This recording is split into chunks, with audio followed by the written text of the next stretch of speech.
that's because it's overriding my long-term preferences. And that's what I'm trying to say. Yeah, I guess what I'm saying is she's a person that comes from a culture that has no ability to delay gratification.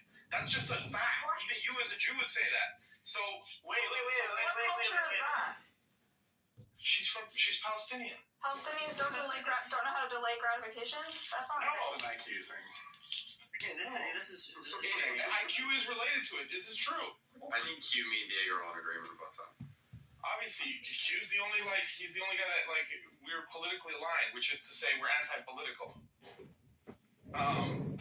But yeah. Hey, Rabbi, do you agree with this assessment of Palestinians?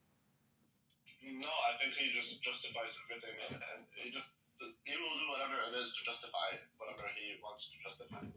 Here we go. Listen, she's allowed to remain mentally ill if she wants, and he's allowed to continue to hurt himself by enabling her mental illness, you know?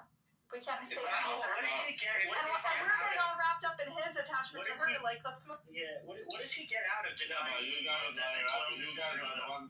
My God, you guys are the ones talking about it and hyper-fixated on it. I'm already disconnected. I'm doing other shit. You guys can waste your time though. I'm just very interested. I just still don't really understand how one can deny.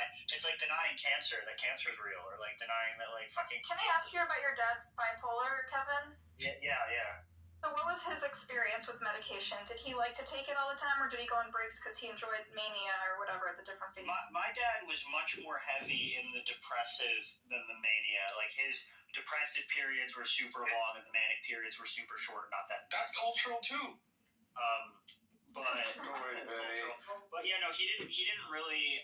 It's funny because Diego would actually like my dad's story because he didn't really feel like the medication worked for him, and what ended up working for him is kind of like what Diego says in terms of losing a bunch of weight, like exercising more. We moved to a different place that was less stressful, and he did a lot of therapy work in terms of learning how to deal with obsessive ruminating negative thoughts and these kinds of things. He very much bootstrapped it. The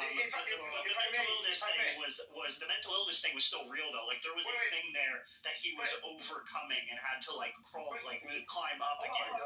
I just want to say one thing, if I may. Here's the question I posed yesterday. If Nora goes to therapy, how exactly does the therapist patch the problem of her not having enough sleep and being dehydrated? How does talking to her rid herself of that fundamental